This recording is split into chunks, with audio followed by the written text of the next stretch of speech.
Welcome, witches, wizards, and muggles alike, to another enchanting episode of Magical Tales from the Slytherin Common Room, bringing your favorite Harry Potter fanfiction to audio format. So sit back, relax, and lock your headphones and let the magic begin.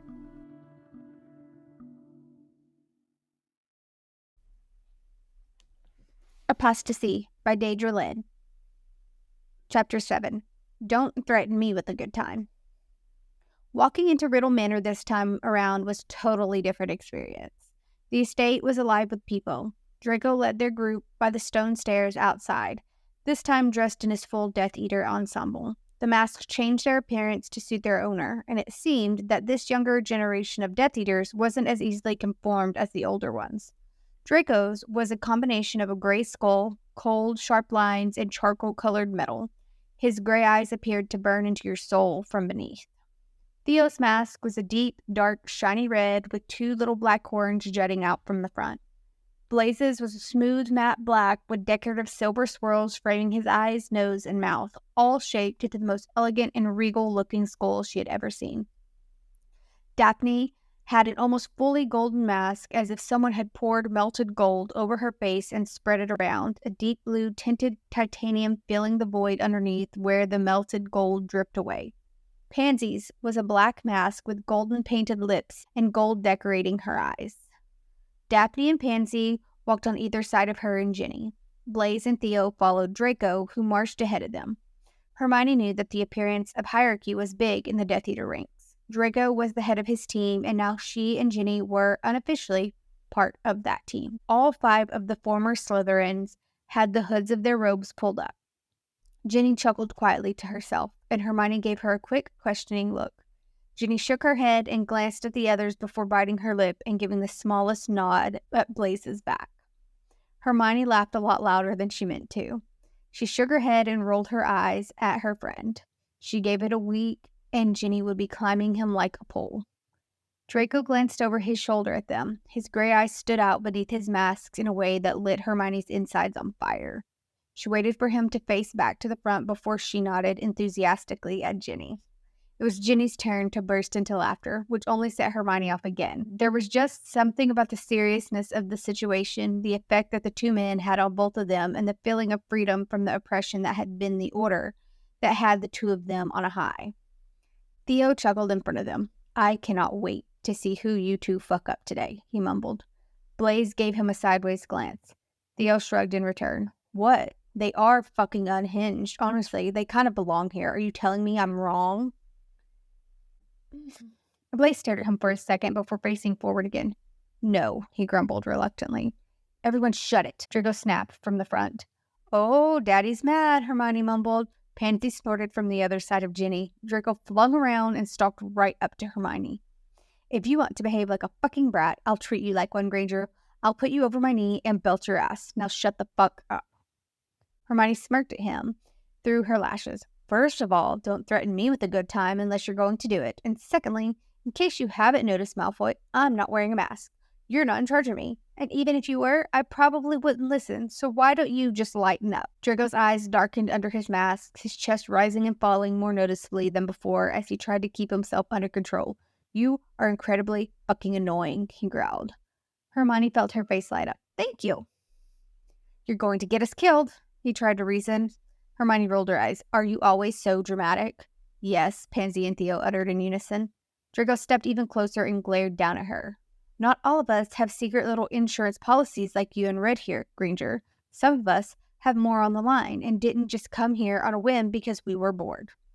Beside her, Ginny scowled. "Whim or not, back it up, buddy, because we're here to stay. Relax, would you? We're not going to get you lot killed. Trust us, remember? Merlin." Draco didn't move. He continued to glare down at her. Hermione sighed and looked away. "I'm not going to make a promise I might break, Malfoy. I'm a lot of things, but a liar isn't one of them. The best you're going to get is an I'll try to behave. Try hard." Hermione rolled her eyes again. Draco turned around and stalked back to his place at the front. He had effectively soured her mood. The rest of the walk through the manor to the room in the back was a silent one, while Hermione glared holes in the back of his head. The room turned out to be an extravagant dining room with possibly the longest dining table she had ever seen. At least 40 seats surrounded the table, All but 5 seats were full. All the edges of the room were lined with dozens more Death Eaters, all staring at them. "Ah, Draco, welcome. Come, sit." Voldemort waved to the empty seats. Draco and the others moved forward toward the seats at the table, but Hermione and Ginny stayed where they were. "Oh, good, you brought our new friends with you." Hermione offered the man a tight smile and swallowed the high-volley greeting that she wanted to say. If anyone hadn't noticed them before, they were looking now, a few drawing their wands instinctively. "Hi, boys, did you miss us?" Ginny joked. Hermione bit down on the inside of her cheek to stop from laughing, her shoulders shaking silently.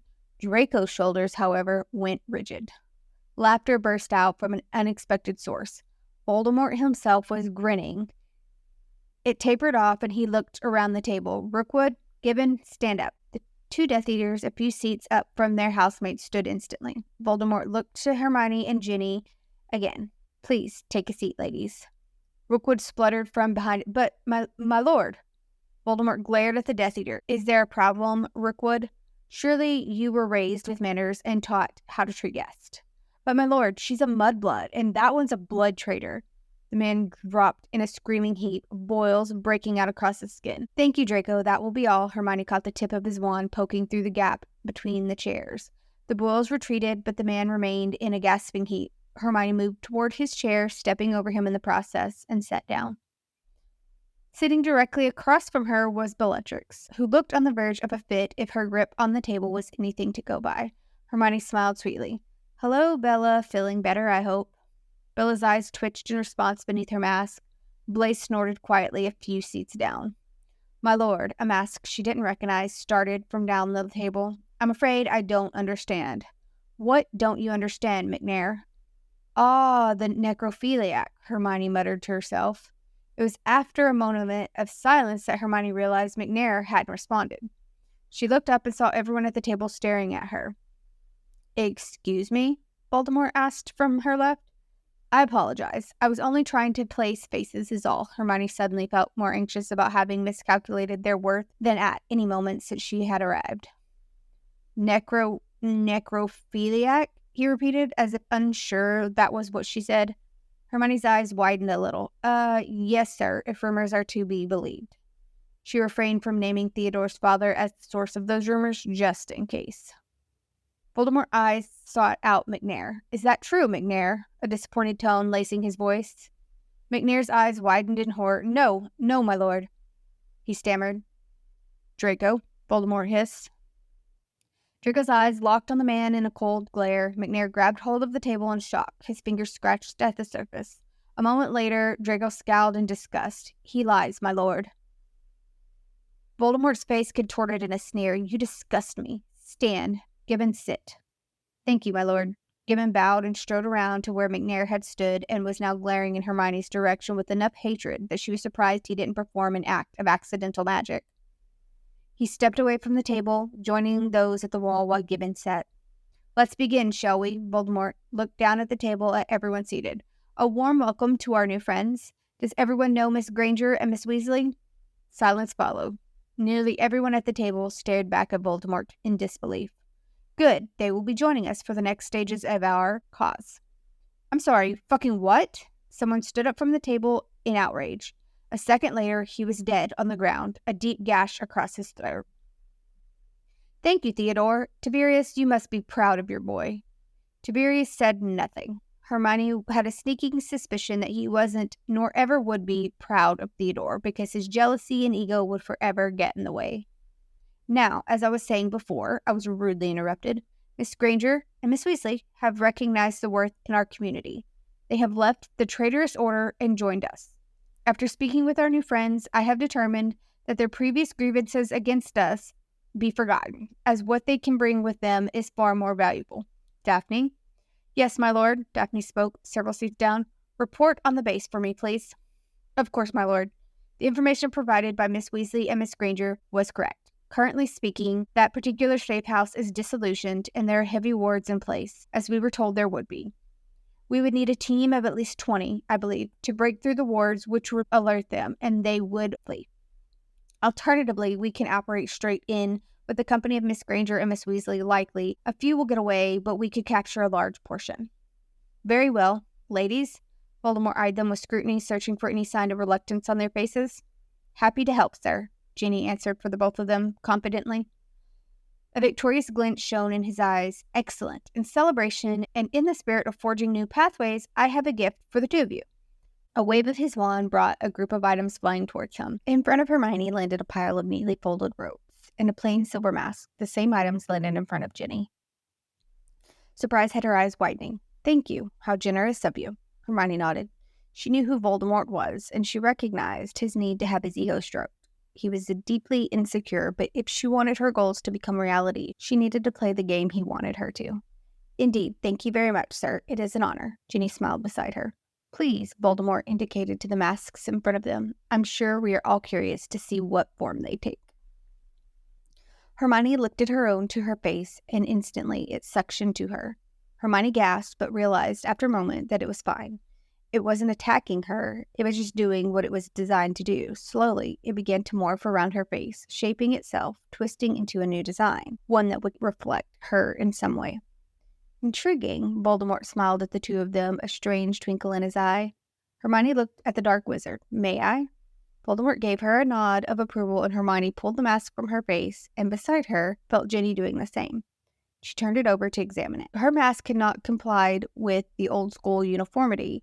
It did not follow the typical oval shape either, instead taking a shield-like shape. The mask was black, with intricately layered black and red ornate swirls around her eyes, her mouth covered by a rough, corrugated crisscross pattern. At the top of her mask was a large, pointed, swirling design in the same rough metal as the cage over her mouth. She looked over at Ginny's and chuckled. The red head mirrored her actions, a giggle falling from her lips, too. "Nice," she said as they instinctively fist-bumped each other and donned their mask again. Ginny's mask was the same shape as Hermione's and with the same style of design. Ginny's had more silver swirls framing her mask, and instead of crisscrossing patterns over the mouth, it was the smooth, matte black.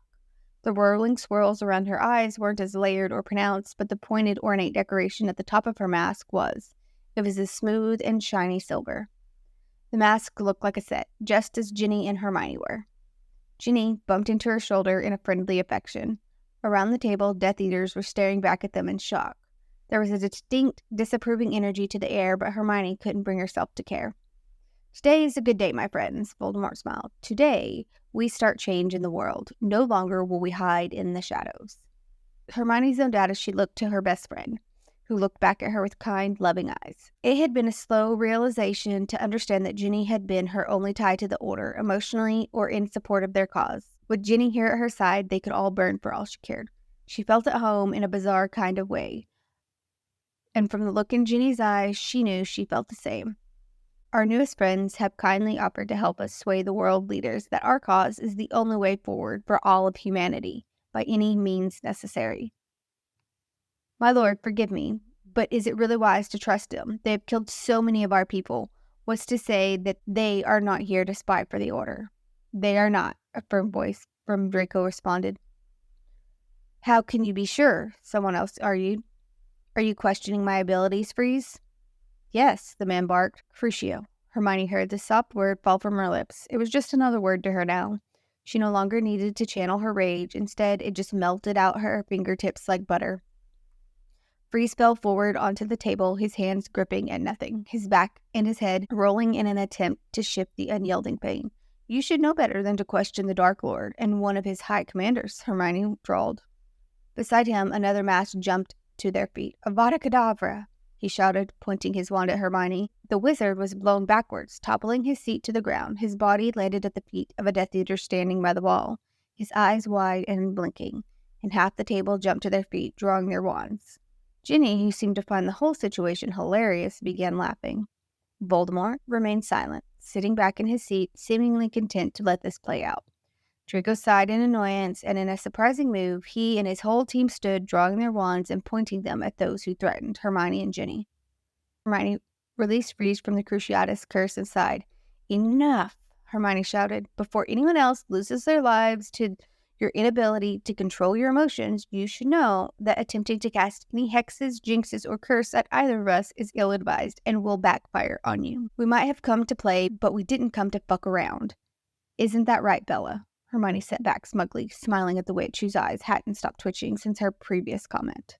Theo failed to stifle a laugh from where he stood, which earned him an elbow to his ribs from Daphne. Now, sit the fuck down. Only their new housemates listened. Now, Hermione shouted, with such force and ferocity that everyone seemed to drop to their seats from shock alone. Even Ginny jumped next to her. All that is, except Tiberius not, who glared at her, his eyes filled with disgust. I do not take orders from you, mudblood. Voldemort opened his mouth to say something, but Hermione beat him to it. You just wait, Tiberius. One day, very soon, I will be in charge of a mission, and I will request you to be on that little excursion just so that I can make you eat those fucking words. I would rather die, he hissed, with as much punctuation as he could muster on each word, leaning on the table in front of him with both palms flat. That can be arranged, Ginny offered with a satisfied smile. Further down the table, Theo scoffed. Would be my pleasure. Tiberius turned to his son, pointing his wand in Tiberius's face. You traitorous little shit, I should kill.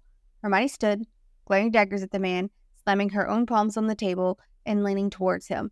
Touch a fucking hair on his head, Tiberius, and I'll peel your skin from your fucking body so slowly you'll be begging for release. And when I'm done, I'll pass your dead, lifeless corpse to McNair to continue with. Please, I'm begging you, fucking try me. I haven't been on the field in over a week, and I'm twitching to kill someone. I'll be feeding your body to Greyback for months to come. Tiberius's eyes shifted slowly back to her, a dangerous glint shining in his eyes. You talk a big game, little girl. I wonder if you will still be so lippy with a knife slicing up that little cunt of yours. Got to get it wet for me to fuck that attitude out of you, he snarled. Tiberius, that is enough. If you speak to our friends in such an abhorrent manner again, I will have to cut your tongue from your mouth. Voldemort hissed. Sit down, right now. Hermione smiled. Yes, Tiberius, sit, she said purposely, her eyes locked on his. He had a choice now. He could stay standing to spite her and disobey his master, or he could sit and in part be listening to her as well. He snarled at her in rage, but sat reluctantly. Hermione was still leaning forward, her palms against the table. What a good boy you are, following orders like that. Such a good boy. Hermione spoke with all the false sweetness she could muster. Tiberius shook with rage. His face was positively purple, but Hermione refused to look away. One of these days, she would be glad to watch the life drain from his eyes, hopefully at Theodore's hands. She had a feeling he had been a father in only the most literal sense of the word. Holy shit, Theo breathed shakily, an impressed tone in his voice.